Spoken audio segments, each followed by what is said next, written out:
Subiu o número de casos confirmados do novo coronavírus. Agora são 13 pessoas com a doença. Os 5 casos novos são de brasileiros que viajaram para o exterior. Um deles, de uma mulher de 34 anos, moradora de Feira de Santana, na Bahia. É o primeiro caso no estado. Ela viajou para a Itália e chegou ao Brasil no dia 25 de fevereiro com os sintomas. Segundo a Secretaria de Saúde do Estado, a mulher procurou atendimento num hospital particular e hoje a Fundação Oswaldo Cruz, no Rio, confirmou o diagnóstico. Em São Paulo, são mais 4 casos confirmados, subindo para 10 no estado. Os pacientes viajaram recentemente para a Itália, Inglaterra e Estados Unidos. Todos estão estáveis em isolamento domiciliar. Hoje são 13 brasileiros com coronavírus, além de São Paulo e Bahia, no Espírito Santo e no Rio de Janeiro. Em Brasília, uma mulher de 52 anos aguarda o resultado da contraprova. Nessa madrugada, ela foi transferida de um hospital particular para um hospital público que tem um andar isolado para tratamento da doença. O número de casos suspeitos no país também subiu, 768. A maioria em São Paulo, Minas Gerais, Rio Grande do Sul e Rio de Janeiro. 480 casos foram descartados. À medida que a doença avança, o Ministério da Saúde vai adotando novas medidas de prevenção. O governo prepara uma lista de orientações para casos em que houver necessidade de empregados faltarem ao trabalho. Para as pessoas que têm quadro gripal, para que elas se imponham uma disciplina de é melhor perder um dia de trabalho, nós temos também orientado para que aquelas unidades de trabalho que possam fazer uso do trabalho homework, do trabalho à distância. A lista de países em alerta para a doença também vai mudar. Até agora só entrava na lista de casos prováveis quem tinha viajado para os países com maior número de infectados. Mas a classificação vai passar a ser feita por continentes: América do Norte, Europa, Ásia e Oceania. O governo ainda vai chamar mais 4.000 profissionais para o programa Mais Médicos. E os estados que criarem novos leitos para terapia intensiva vão receber mais recursos federais. Além disso, como o governo já considera que o novo coronavírus está circulando no país com transmissão local, quando é possível identificar o transmissor, a ideia é ampliar a rede de atendimento. A partir da semana que vem, postos de saúde em todo o país vão receber mais recursos para aumentar para 12 horas o horário de funcionamento. É para eles que os pacientes que apresentarem os primeiros sintomas devem ir. Se a situação piorar, aí sim é hora de procurar o hospital. Não é pânico, é que você tem que ver, a gente está vendo como está se comportando, a gente tem um país que é um país continental, a gente tem uma cidade populosa como é São Paulo, que se comunica com todos os estados.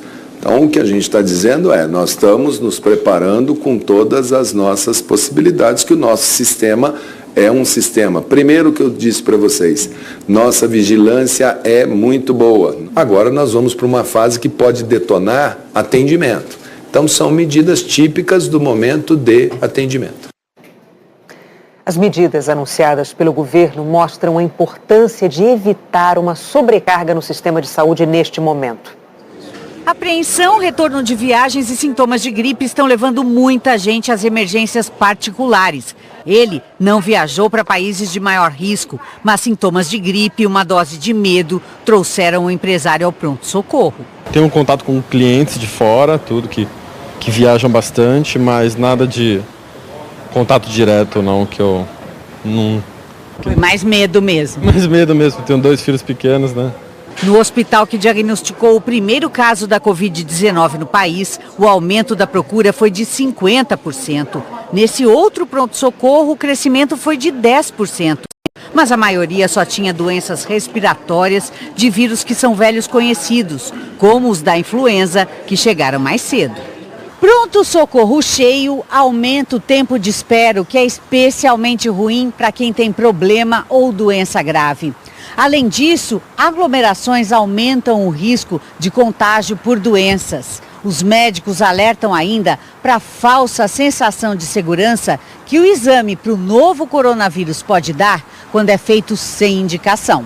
A recomendação é fazer o exame apenas quando a pessoa tem sintomas como febre, tosse e dificuldade para respirar e ligação com casos confirmados ou suspeitos. O exame de quem não tem sintomas pode enganar. Se ele vier negativo, a gente não pode afastar que essa pessoa, dentro dos 14 dias, não desenvolva os sintomas e não passe, então, a excretar o vírus, porque a gente tem esse período de incubação.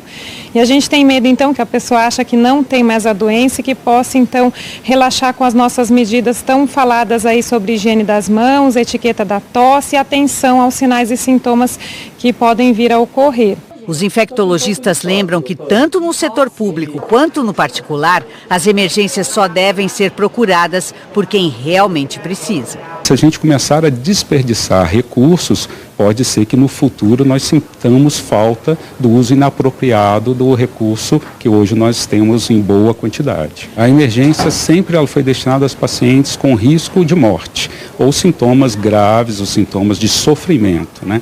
Sintomas simples, sintomas não agudos, você pode, através do seu médico titular, do consultório, sanar essas dúvidas, né? E não determinar uma sobrecarga dos departamentos de emergência do país. Nos Estados Unidos, 21 ocupantes do navio de cruzeiro impedido de atracar no porto de São Francisco estão com o vírus. 19 são tripulantes. A guarda costeira chegou de helicóptero. Homens usaram cordas para descer ao navio e médicos coletaram material de 46 pessoas. São 3.533 passageiros e tripulantes a bordo. No dia 21 de fevereiro, o Grand Princess terminou um cruzeiro em São Francisco. Quase todos os passageiros desembarcaram, mas 62 permaneceram a bordo para uma nova viagem. Essa semana, 3 das pessoas que desembarcaram foram confirmadas com o novo coronavírus. Um homem morreu na quarta-feira.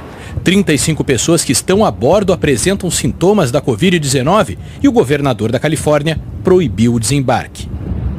Dos 1.111 tripulantes, 17 são brasileiros e eles estão numa situação complicada. Enquanto os passageiros foram orientados a ficar isolados nos quartos, eles continuam trabalhando, servindo esses passageiros. Eles também comem em restaurantes coletivos e dormem em quartos compartilhados. Todos a bordo têm um exemplo bem recente a temer: o pesadelo do Diamond Princess, outro navio da mesma empresa que foi posto em quarentena no Japão. O modo como todos foram mantidos no navio foi descrito como caótico e resultou em cerca de 700 contaminados. No navio que agora aguarda na costa de São Francisco, tudo é incerto. Essa passageira diz: é meio perturbador estar em mar aberto, andando em círculos, sem saber por quanto tempo vamos ficar aqui. Agora há pouco, o vice-presidente americano Mike Pence afirmou que o navio vai atracar numa base naval, que todos vão passar por testes e que os tripulantes vão entrar em quarentena. A Itália é o país com maior número de casos na Europa, mais de 4.600. 523 foram curados e 197 morreram. A doença chegou hoje ao Vaticano. O menor país do mundo também vai mudar a sua rotina. Com um caso positivo do novo coronavírus, foram suspensos os serviços de ambulatório da cidade do Vaticano, onde estava o paciente infectado. Ele foi transferido para um hospital romano. Dentro dos muros, todos os funcionários da Secretaria de Estado devem se submeter ao teste da Covid-19. A Santa Sé estuda medidas de segurança para evitar aglomerações e preservar os fiéis. A oração do Papa da janela do Palácio Apostólico no domingo poderá ser transmitida apenas pela internet. E a mesma decisão poderá ser tomada na audiência da quarta-feira. O Papa Francisco fica restrito à Casa Santa Marta e o Papa Bento XVI terá as visitas reduzidas ao máximo. E no território italiano cresce o contágio. As escolas devem ficar fechadas até os primeiros dias de abril. Cientistas italianos acreditam que descobriram a origem da epidemia no país. Teria vindo da China com escala na Alemanha.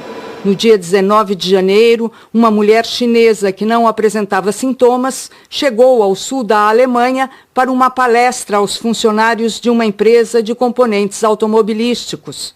Quando ela voltou para Xangai, estava doente.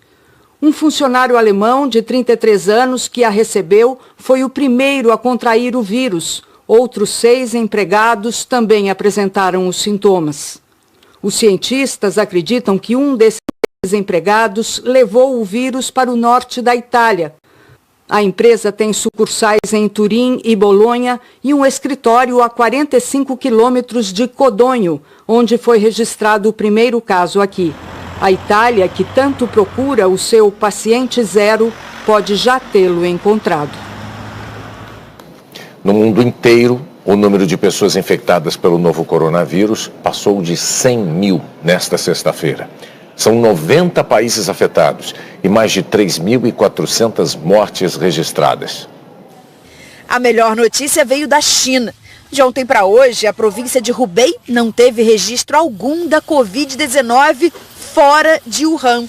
A cidade, epicentro da epidemia, teve 126 novos casos. Pelo menos mais 8 países entraram no mapa do novo coronavírus. Eslováquia, Sérvia, Vaticano, Camarões, Togo, Butão, Peru e Colômbia. A Organização Mundial da Saúde pediu que todos os países encarem o combate à doença como prioridade. Their highest priority. A OMS ressaltou também que é uma ilusão achar que o novo coronavírus vai desaparecer nos meses mais quentes, como costuma acontecer com a influenza, que causa gripe. Num comunicado divulgado em Genebra, a alta comissária das Nações Unidas para os Direitos Humanos cobrou a proteção dos mais vulneráveis. Michelle Bachelet voltou a pedir que todas as medidas adotadas, incluindo o bloqueio de cidades e quarentenas, sejam proporcionais e respeitem sempre os direitos humanos. No Irã, o governo ameaçou usar a força para limitar as viagens. O país já confirmou mais de 4.700 casos e 124 mortes. Na Alemanha, em 48 horas, o número de casos triplicou para 545. A Holanda teve a primeira morte pelo novo coronavírus, um senhor de 86 anos. O Reino Unido também, uma mulher de 70 anos que já tinha problemas anteriores de saúde. A Espanha teve mais uma morte, um homem de 76 anos. Com 5 mortos pela Covid-19 no país, a tradição de tocar e beijar os santos, que inicia os preparativos para a Páscoa na Espanha, foi cancelada em várias cidades. A França registrou mais 2 mortes, elevando o total no país a 9. O presidente Emmanuel Macron foi a um asilo, mas pediu que os parentes dos idosos evitem visitas por causa dos riscos de contágio. Nos Estados Unidos, a Dorothy, de 88 anos, foi até onde pôde. Uma janela a separou do marido, o Gene, de 89 anos. Ele está em quarentena no asilo onde 7 idosos morreram por causa da Covid-19. O comitê organizador da Olimpíada de Tóquio realizou o primeiro evento teste desde que o surto de coronavírus chegou ao Japão. Havia até certa habilidade, coragem com certeza. Mas os que se aventuravam a 15 metros de altura não eram atletas, mas funcionários que participaram da montagem dos paredões. Alguns instrutores de escalada e todos com alguma prática. Seguimos determinações do governo no combate ao coronavírus e reduzimos o pessoal envolvido nesse evento. E para preservar os atletas, optamos por descaracterizar o que seria uma competição e deixá-los de fora. Explicaram os responsáveis pela instalação que vai receber essa modalidade que estreia no programa olímpico em 2020, a escalada esportiva. O que seria um evento teste, nas palavras dos organizadores, acabou se transformando num teste operacional, para que fossem avaliados equipamentos de cronometragem, por exemplo, e também medidas de segurança, envolvendo todos. Álcool gel e textos informativos no acesso, e o pedido para que todos os que fossem trabalhar no evento estivessem de máscara. A maioria seguiu as instruções, mas houve até entre oficiais da Federação Internacional que participaram da simulação quem não tenha usado a proteção. Hoje, a organização da Olimpíada divulgou que todas as instalações construídas para os Jogos estão oficialmente prontas. Na última quarta-feira, o Comitê Olímpico Internacional reafirmou que, no momento, não tem planos de adiar ou cancelar os Jogos Olímpicos de Tóquio. No mercado financeiro, no Brasil e no exterior, o coronavírus produziu mais prejuízos nesta sexta-feira. O índice Bovespa fechou a semana abaixo dos 100 mil pontos e com uma queda no dia de pouco mais de 4%, acompanhando a tendência das principais bolsas dos Estados Unidos e da Europa. Já o dólar comercial, pela primeira vez em mais de 2 semanas, teve um pequeno recuo. Fechou a R$ 4,63, mas acumula uma alta de 15% no ano, fazendo do real uma das moedas mais desvalorizadas em relação à moeda americana.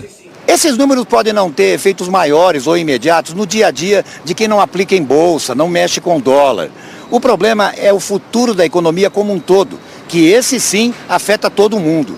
E num clima de incerteza, começando por uma pergunta fundamental: quanto tempo vai durar e até onde vai chegar a expansão do novo coronavírus? Essa grande volatilidade no mercado financeiro, e aí, pegando a bolsa, isso significa problemas para as empresas, dificuldades para a captação de recursos, dificuldades, portanto, para fazer investimentos produtivos, para planejar o futuro. Se isso daí persistir muito tempo, o volume de investimentos que as empresas vão fazer vai ser menor, e sendo menor, vai ter menos crescimento, menos emprego. O dólar alto pode encarecer matérias-primas e produtos importados, o trigo do pão, por exemplo. Ao mesmo tempo, favorece a exportação e pode até compensar, pelo menos em parte, a redução dos volumes exportados e dos preços de certos produtos, como o do petróleo, que teve hoje a maior queda diária em 10 anos. O Banco Central anunciou para segunda-feira um leilão de $1 bilhão à vista. Mas para os especialistas, isso é paliativo. Blindar a economia deste choque vai ser impossível. O que a gente pode fazer é tentar conter um pouco esse contágio.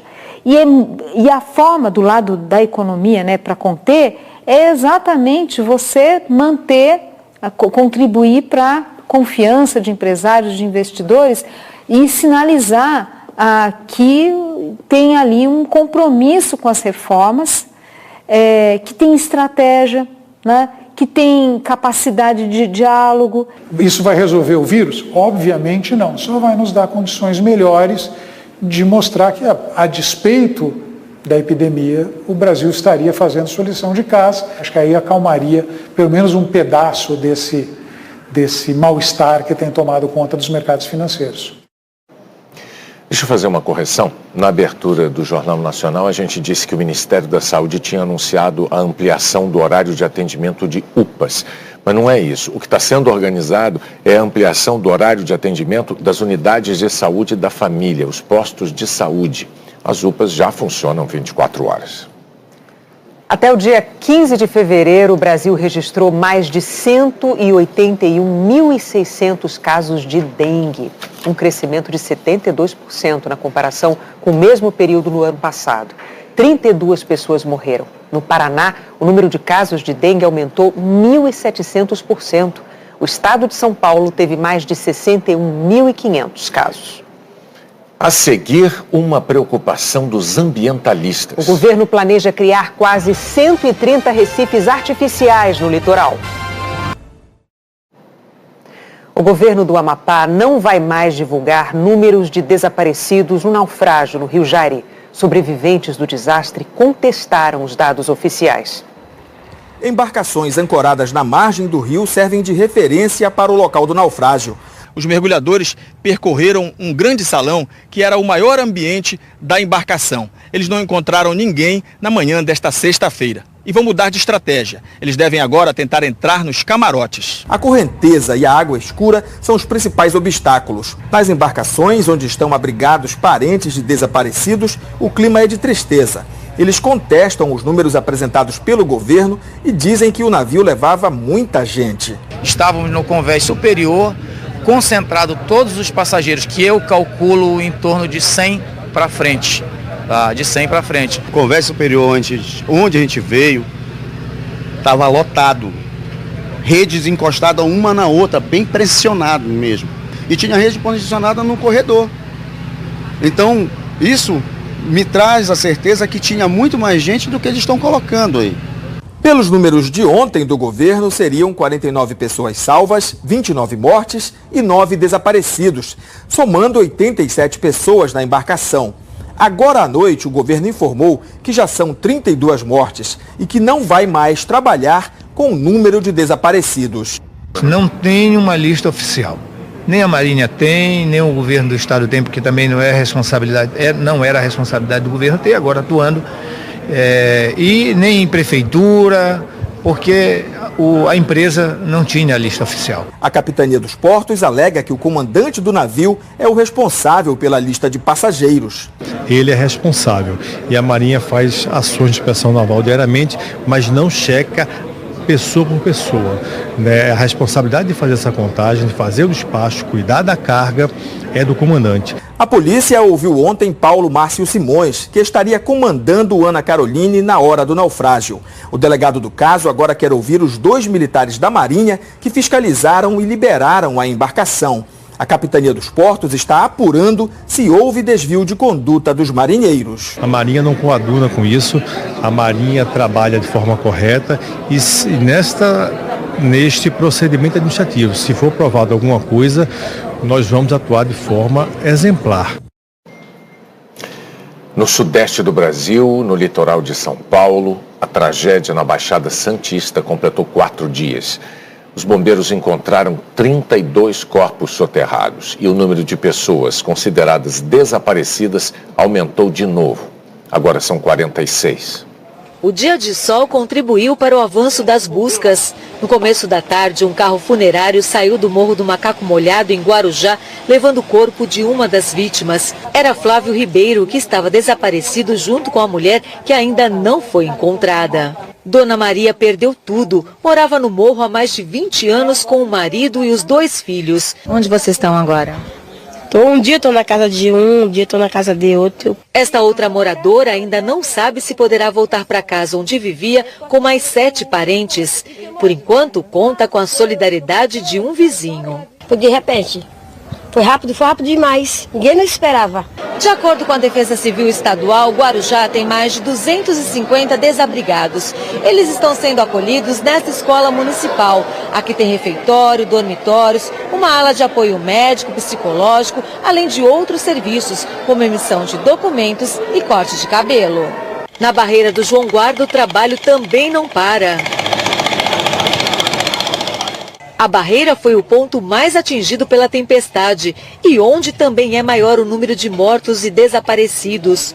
Iago perdeu a mãe e a irmã. A única pessoa da minha família ainda que falta, que resta, no caso, se encontrada, é meu padrasto, que a gente está com todas as forças aí tentando encontrar. 217 bombeiros trabalham em 4 pontos de deslizamentos na Baixada Santista. Em São Vicente, seguem as buscas por Jaime Eustáquio dos Santos, de 69 anos, no Parque Prainha. A equipe que está trabalhando aqui já atuou no resgate das vítimas da barragem em Brumadinho, Minas Gerais. A dificuldade é muito semelhante, tá? O que muda um pouco aqui às vezes, é a inclinação do ângulo do terreno. Uma escavadeira vai ser usada para induzir o deslizamento desta pedra que ameaça rolar. Só depois as buscas serão retomadas por aqui. No Morro São Bento, em Santos, os bombeiros encontraram o corpo de um adolescente de 14 anos nesta madrugada. O risco de novos deslizamentos interrompeu os trabalhos. Pela manhã, as equipes de resgate colocaram lonas para deixar a área mais segura. Fendas provocadas ali pelo peso da água, o terreno ainda muito encharcado, fez com que abrissem esses espaços. Caso a parte de baixo ela se rompa e comece a deslizar, toda a parte do morro, a encosta também vai deslizar. Em duplas, os bombeiros usaram cordas e cabos de aço para provocar um deslizamento controlado. O objetivo é chegar numa casa completamente coberta de lama, onde podem estar mais 4 desaparecidos. No início da tarde, eles retomaram o trabalho de buscas. Hora de saber como fica o tempo neste fim de semana. Vamos conversar com a Anne Lotterman. Boa noite, Anne.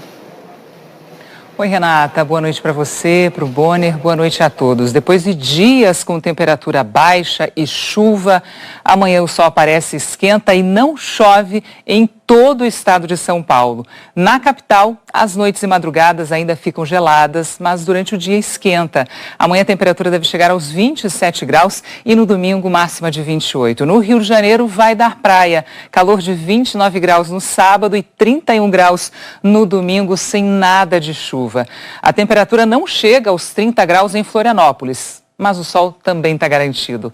Parte das regiões sul e sudeste estão na área onde vai fazer sol no fim de semana, subindo aqui pelo centro-oeste até o sul de Mato Grosso, nessa faixa de Sergipe até a Paraíba e na faixa norte de Roraima até o norte do Amapá. A chuva cai onde o mapa está verde, ainda pega grande parte do país. Onde o sol aparece, tem um outro destaque para fazer. A umidade do ar vai ficar bem baixa amanhã em toda essa área do centro-oeste do Rio Grande do Sul, de sul de Mato Grosso, quase todo o estado de Mato Grosso do Sul, chegando até o interior de São Paulo e norte do Paraná. Nessas regiões a umidade deve ficar abaixo dos 30%, quando o confortável é 60%. Ainda tem alerta de chuva forte para alguma região? Tem sim, Renata, principalmente para o interior do Nordeste e também do Sudeste. Em cidades como Araçuaí, em Minas Gerais, onde são esperados 60 milímetros. Januária, em Minas Gerais, Barreiras, na Bahia, Carolina, no Maranhão e também Petrolina, em Pernambuco. Mas os temporais também se espalham para essas outras regiões onde o mapa está laranja. A chuva pode ser forte, mas é rápida. É o caso de Belo Horizonte, Vitória, Salvador, Fortaleza e Belém. Os gaúchos de Porto Alegre terão sábado de calor de 31 graus, 32 graus em Campo Grande, 35 em Cuiabá, Palmas e Rio Branco, 30 graus de máxima, em Manaus, 33, a mesma temperatura de Recife. Bom fim de semana para todos. Para você também, Anne. A intenção do governo federal de criar recifes artificiais no litoral brasileiro alarmou os ambientalistas. Eles alertam para os riscos que isso representa. Vários navios que afundaram na costa brasileira se transformaram em refúgios para peixes e destinos turísticos para mergulhadores. Mas é preciso cuidado. Em certos locais eles podem provocar a migração de espécies de pescadores artesanais. Além disso, há o risco de materiais poluentes, como tintas tóxicas e combustível, prejudicarem os ecossistemas marinhos. No Brasil, as regras para a instalação de recifes artificiais foram definidas pelo IBAMA em 2009. Com o apoio de alguns dos maiores especialistas do país, a instrução normativa estabeleceu cuidados para evitar alterações duradouras ou permanentes nos ecossistemas que possam afetar o equilíbrio ecológico e os estoques pesqueiros. O documento afirma a necessidade de licenciamento ambiental. Em junho do ano passado, o atual presidente do IBAMA, Eduardo Bin, revogou a instrução normativa e definiu que até a publicação da nova regra, os recifes serão licenciados com base em critérios técnicos do próprio IBAMA. Mas os critérios não foram apresentados. Um mês depois da revogação, a Secretaria de Ecoturismo do Ministério do Meio Ambiente apresentou o Plano Nacional de Recifes Artificiais. Uma das metas é o mapeamento de embarcações, aeronaves e outros veículos que sejam preparados para virar recifes. Neste outro documento, o Comando do Exército informa a Embratur quais equipamentos poderiam ser disponibilizados para o projeto e cita uma viatura blindada lança-míssil e 10 canhões antiaéreos. Mas o Exército condiciona a cessão dos equipamentos ao licenciamento ambiental. O plano do governo prevê a criação de 128 recifes artificiais espalhados por 7 estados e no Distrito Federal. Apenas em Fernando de Noronha seriam 16. O presidente da Embratur, Gilson Neto, e o senador Flávio Bolsonaro anunciaram a decisão numa rede social. Estamos aí desatando os nós dessa legislação para permitir que esses segmentos também sejam muito melhor explorados pelo nosso país. Este especialista em corais critica a forma como o projeto despreza riscos, como o aparecimento do coral-sol, uma espécie invasora. No Brasil já foi registrado inúmeros locais com recifes artificiais, com navios artificiais, onde o coral-sol chegou e impactou esse ambiente. A partir daí ele cresce e vai sufocando os corais nativos. A rapidez com que o projeto vem sendo tocado pelo governo sem a nova regulamentação preocupa especialistas. Ainda não há orçamento. Ninguém sabe quanto vai custar o transporte ou a adaptação dessas estruturas, nem como será a fiscalização. Eu acho assustador, né? A gente vê um pacote tão amplo, sem um debate, sem um planejamento científico que a gente consiga enxergar e sem uma normativa por trás. A gente tem que melhorar a qualidade ambiental dos locais, a gente tem que melhorar o saneamento básico, a gente tem que melhorar o destinamento do lixo. Isso é que vai atrair as pessoas, que vai atrair os turistas.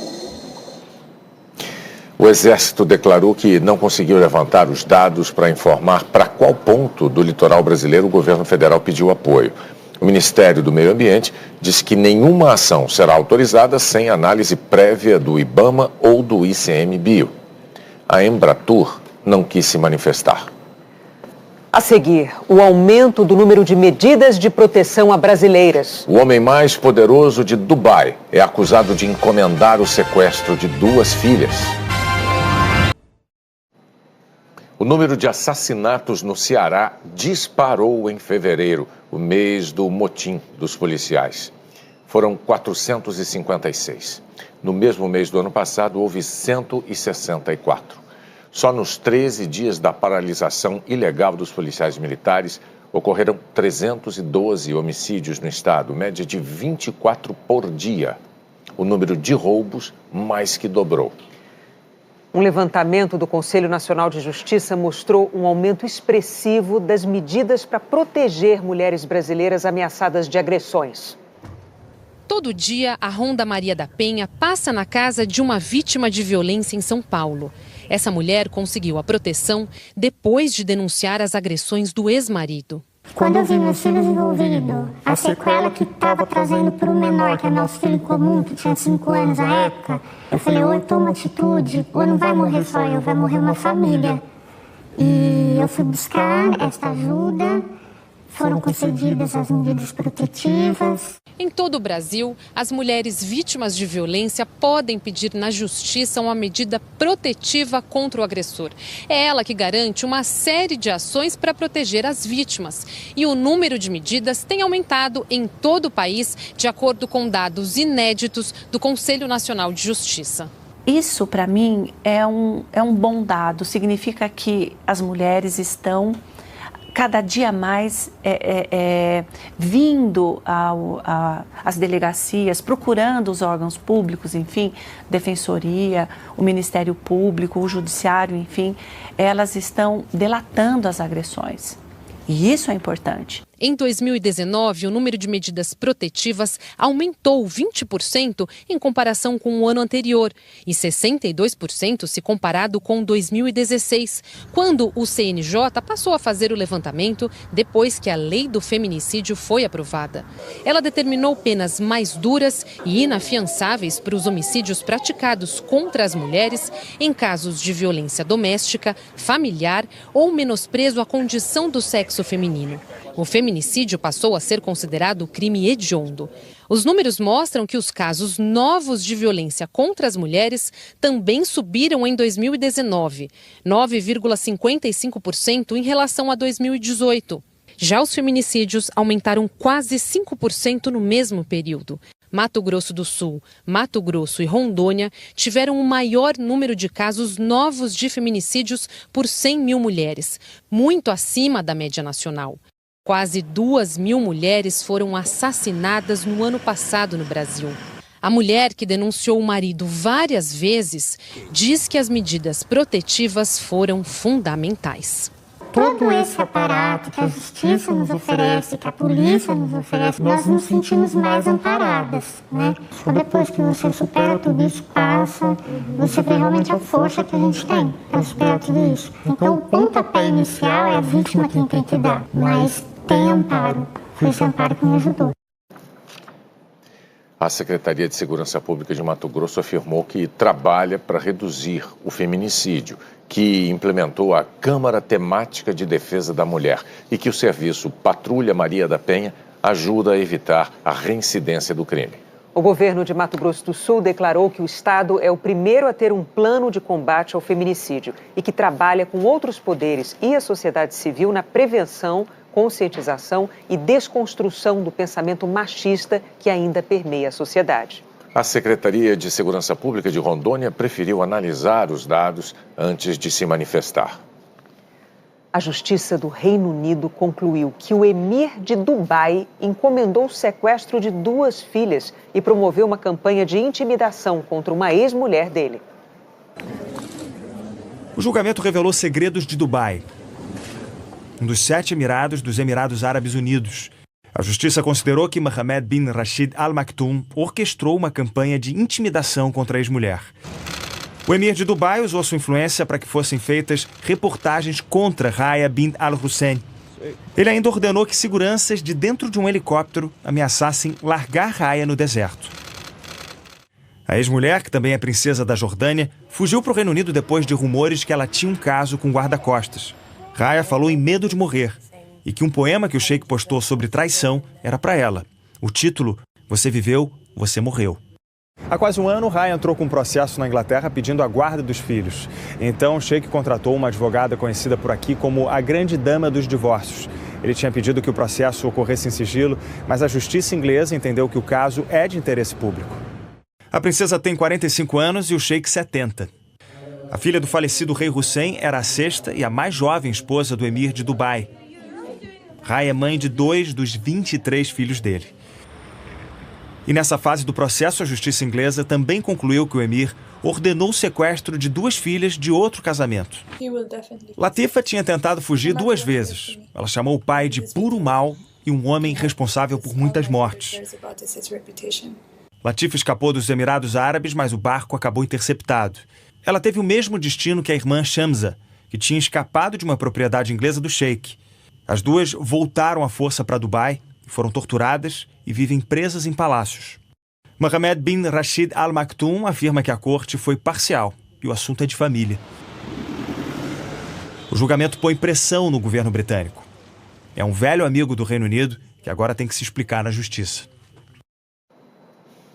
A seguir, Tite convoca a seleção para as eliminatórias da Copa. Ronaldinho Gaúcho vai ser investigado no Paraguai por uso de documento falsificado.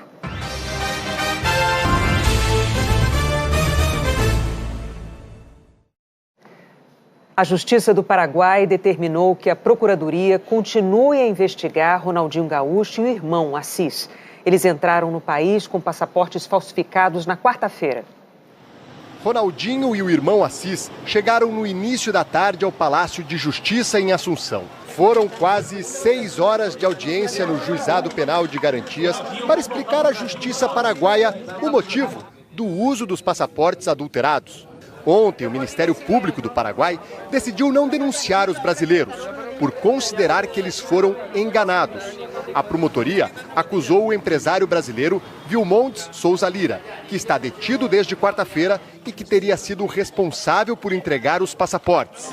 Em audiência, Vilmontes declarou que ele foi usado como intermediário, que a responsável pela confecção dos documentos adulterados é Dalia Lopes, proprietária da fundação que convidou Ronaldinho ao Paraguai. O advogado do empresário disse que a esposa de Vilmontes conheceu Dália Lopes no ano passado. Ele entregou a cópia de todas as conversas com a empresária para a justiça. Após a audiência, Ronaldinho e Assis foram liberados, mas o juiz responsável pelo caso não aceitou a sugestão do Ministério Público de inocentá-los. Agora o MP tem 10 dias para se pronunciar. Enquanto isso, o ex-jogador e o irmão não têm nenhuma restrição para deixar o Paraguai. A CBF convocou hoje a seleção principal e a Sub-23. Os dedinhos trabalharam bastante no teclado. Canetas não podiam falhar? Porque 47 nomes foram citados.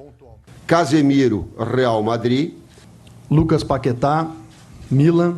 Felipe Coutinho, Bayern de Munique. Na manhã de convocação dupla na sede da CBF, Primeiro, o técnico da seleção Tite anunciou os 24 jogadores para a disputa das 2 primeiras partidas das eliminatórias da Copa do Catar. A estreia vai ser contra a Bolívia, em Recife, no dia 27 de março. E o segundo jogo será fora de casa contra a equipe peruana no dia 31. O Flamengo foi o time brasileiro com maior número de convocados.